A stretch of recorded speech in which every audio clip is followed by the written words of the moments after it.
আরজি করে ঘটনার প্রতিবাদে সেন্ট জেভিয়ার্সের পড়ুয়াদের এবং প্রাক্তনীদের মোমবাতি মিছিল। আমি সরাসরি একবার সেই ছবিটা দেখাবো।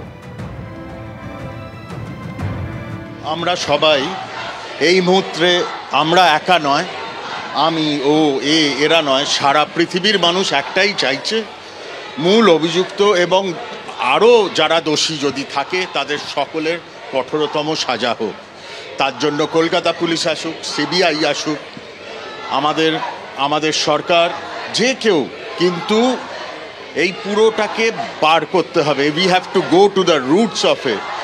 এইরকম তো কলকাতায় কখনো ঘটেনি। সারা কলকাতা রাস্তায় এইভাবে নেমেছে।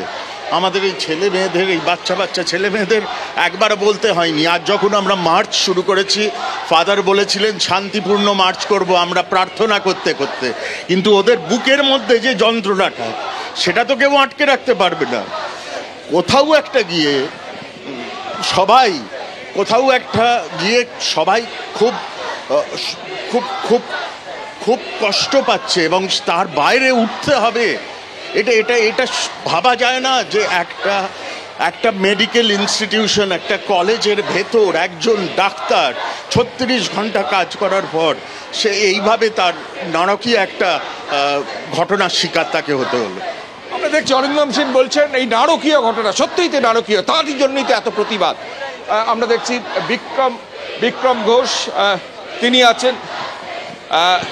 বিক্রম দা, কি বলবেন এই ঘটনা? নজিরবিহীন প্রতিবাদও।